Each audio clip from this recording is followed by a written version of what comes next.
Assalamualaikum warahmatullahi wabarakatuh. Perkenalkan, saya Andika Pangestu.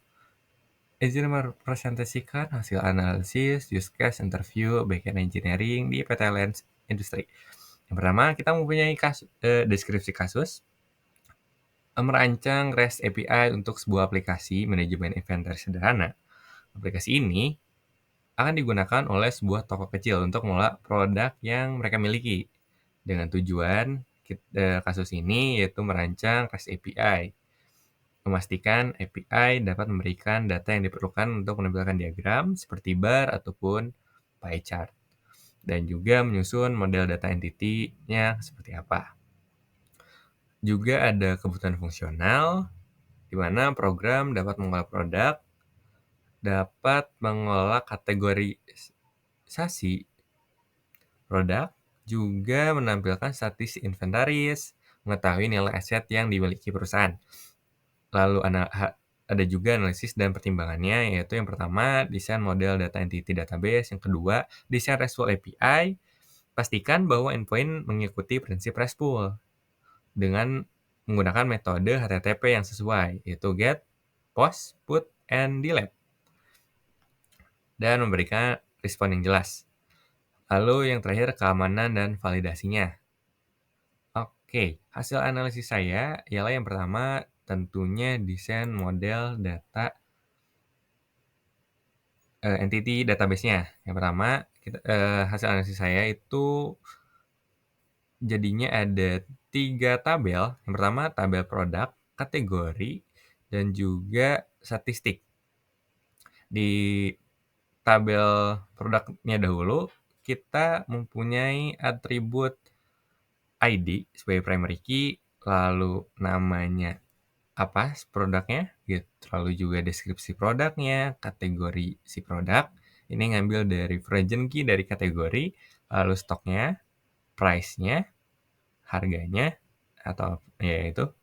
Juga dibuatnya kapan nih data, update-nya kapan. Nah, kurang lebih simpelnya kayak gitu untuk di produk. Dan juga ada kategori. Di kategori ini hanya ada ID dan juga nama. Karena kita hanya membutuhkan dari nama kategorinya apa gitu. Biasanya toko-toko kecil hanya membutuhkan menyesuaikan untuk pengelompokan nama kategorinya saja. Nah, relasi dari dua tabel ini ialah one to many. Jadi produk bisa banyak produk di satu kategori dan sebaliknya. Lalu satunya lagi ini ada tabel view atau function, view dan function. Yang statistik untuk menampilkan total produknya berapa, total stoknya, dan juga total value atau aset perusahaannya berapa gitu. Ini untuk dapat ditampilkan di diagram pie chart ataupun semacamnya. Jadi kita ngambil datanya dari sini. Oke, kita lanjut. Yang tentunya ada endpoint REST API-nya. Saya mau baginya dalam bentuk tabel. Yang pertama ada fitur, metodenya apa, endpoint, text body-nya kayak gimana, isinya apa. Nah, yang terakhir responnya seperti apa. Yang pertama, fitur mendapatkan semua produk. Kita pengen mengambil data semua produk kita, tentunya menggunakan metode get dengan endpoint /API/product. Dengan request body ya tidak ada karena kita ngambilnya semuanya gitu. Tidak ada juga yang kita tambahkan atau apa karena ini get ya gitu. Jadi responnya tentu kita harus mendapatkan list produk dengan detailnya apa aja.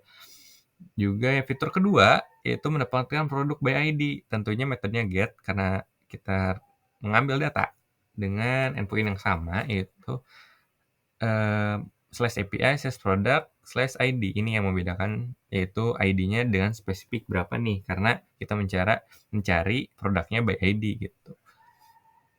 Nah, terus data produk responnya data produk berdasarkan ID. Yang ketiga menambahkan data produk berdasarkan ID, yaitu kamu menambahkan yaitu create ya.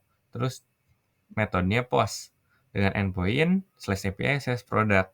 Request body-nya yaitu tambahkan juga nama, deskripsi, kategori, stok, dan price. Misalkan kita mau menambahkan sebuah makanan ya, toko kecil biasanya seperti itu, ada biskuit, deskripsinya biskuitnya ini kayak gimana, terus juga kategorinya, termasuk dari jenis makanan apa, stoknya berapa, dan juga, harganya berapa. Tentunya responnya produk baru yang dibuat. Yang ketiga ada fitur, itu menghapus produk by ID. Karena menghapus tentunya metodenya delete, juga endpoint-nya/API/product/ID. Tentukan ID-nya berapa untuk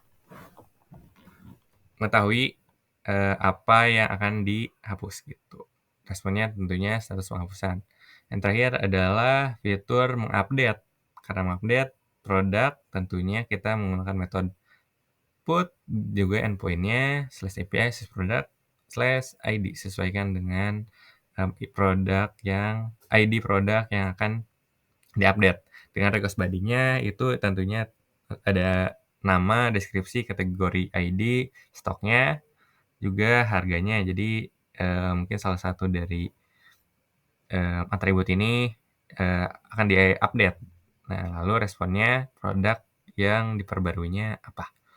Oke, selanjutnya yang ini tabel di mana kita mengenai produk. Di tabel pertama, di baris pertama ada mendapatkan semua kategori.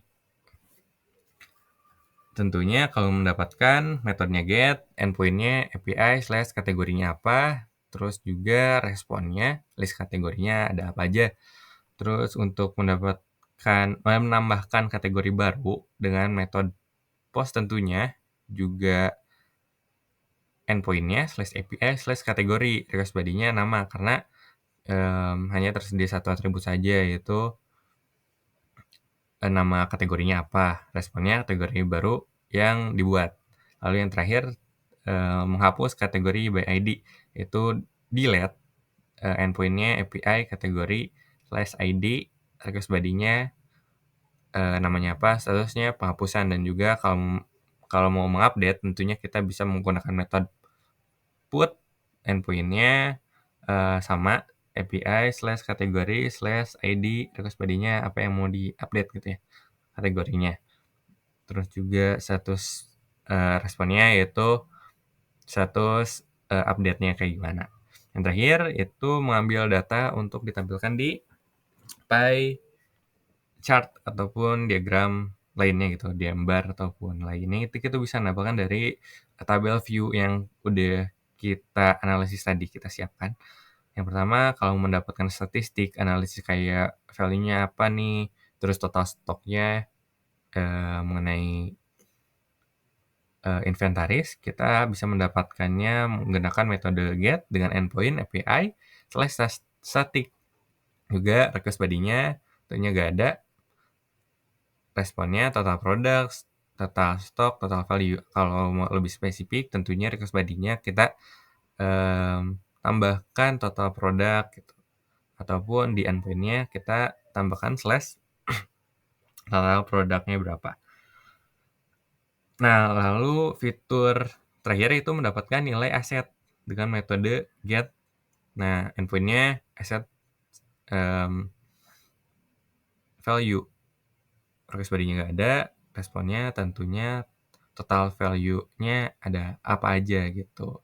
Jadi kita mendapatkan nilai aset perusahaannya tuh dengan menggunakan metode get. Oke, selanjutnya itu mengenai keamanan dan validasi. Yang saya analisis, yang pertama tentunya, kita harus mempunyai JSON Web Token untuk mengamankan akses API sendiri. Lalu tambahkan juga hanya pengguna yang terautentikasi dapat kayak, create, update, and delete datanya menggunakan role-nya mungkin yang digunakan ya, seperti pemilik toko ataupun karyawan. Juga ada required form apa aja yang harus diisi, yang wajib diisi gitu, kayak nama itu kan pasti tentunya wajib diisi ya. Terus juga gunakan session, jadi kalaupun lagi idling itu bisa pakai session, juga cross-site scripting, tambahkan juga enskripsi. Ini dalam bentuk opsional karena datanya untuk perusahaan sendiri ataupun takutnya, ada kompetitor atau nge-hack itu bisa terenkripsi lah ya. Ini tergantung kebijakan juga untuk enkripsi data, di database-nya itu sendiri. Oke, sekian dari saya. Apabila ada kekurangan, mohon maaf. Wassalamualaikum warahmatullahi wabarakatuh.